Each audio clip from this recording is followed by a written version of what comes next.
Inovasi pakan ayam probiotik IPB berpotensi tingkatkan produktivitas dan kesejahteraan peternak nasional. Angin kencang robohkan kandang ayam di Pati, ratusan ternak mati, dan kerugian capai miliaran rupiah. Kelapa Genjah dinilai prospektif dengan produktivitas tinggi dan masa panen cepat untuk tingkatkan kesejahteraan petani. WHO tanam pohon endemik Sulawesi peringati Hari Bumi 2026 untuk dukung konservasi dan pelestarian lingkungan. Pemirsa, berikut ringkasan berita hari ini, dan kami akan menyampaikan berita hari ini. Berita pertama dikutip dari euwashtangguh.org, 12 April 2026.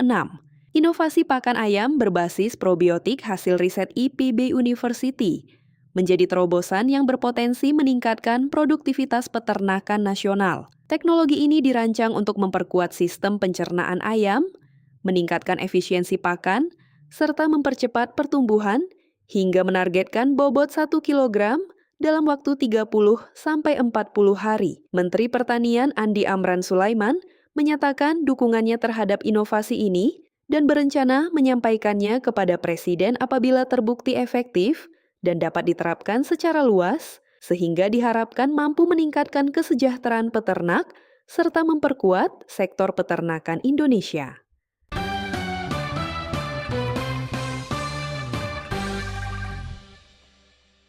Saya adalah petani ternak sapi.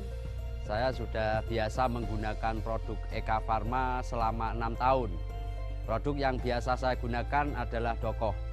Saya menggunakan produk Eka Farma 2 tahun. Yang saya gunakan mineral kambing. Saya menggunakan produk Eka Farma yaitu Dokoh. Sudah 5 tahun saya gunakan.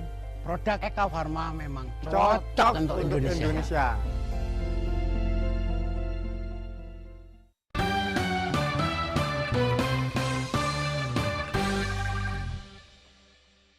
Berita selanjutnya dikutip dari metrotvnews.com, 12 April 2026.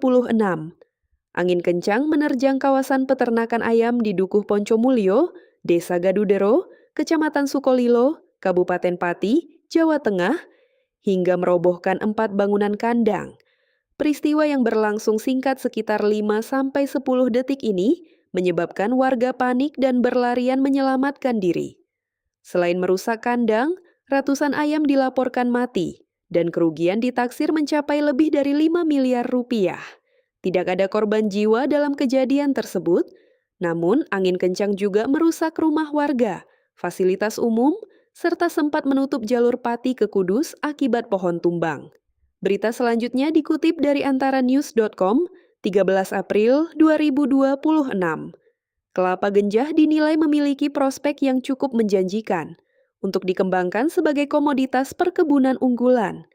Tanaman ini memiliki produktivitas lebih tinggi dibandingkan kelapa dalam maupun hibrida, serta mulai berbuah pada usia relatif cepat, yakni sekitar 3 hingga 5 tahun. Selain itu, masa produksi kelapa Genjah dapat mencapai 50 hingga 70 tahun dengan tinggi pohon yang lebih rendah sehingga memudahkan proses panen. Potensi tersebut menjadikan kelapa Genjah memiliki nilai ekonomi yang tinggi dan peluang besar untuk meningkatkan kesejahteraan petani serta mendorong pengembangan sektor perkebunan di daerah.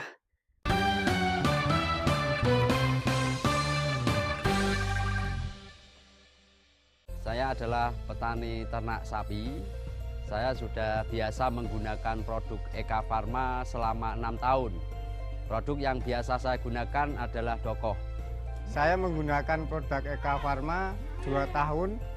Yang saya gunakan mineral kambing. Saya menggunakan produk Eka Farma yaitu Dokoh. Sudah 5 tahun saya gunakan. Produk Eka Farma memang cocok untuk Indonesia.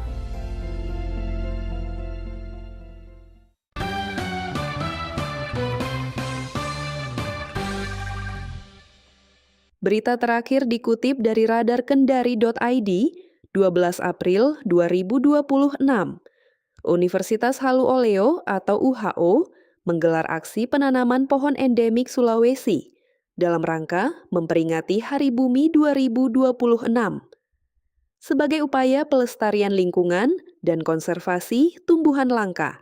Kegiatan yang melibatkan UPA Kebun Hayati UHO, Asosiasi Mikorizа Indonesia, serta Civitas Akademika ini menjadi langkah strategis dalam menjaga keberagaman hayati, sekaligus mendukung keseimbangan siklus karbon. Selain itu, penanaman pohon ini juga memperkuat fungsi edukasi dan penelitian dengan koleksi tanaman endemik di Kebun Hayati UHO yang telah mencapai lebih dari 200 jenis dan terus dikembangkan sebagai aset penting bagi lingkungan dan ilmu pengetahuan. Sekian berita Agronews hari ini. Sampai jumpa.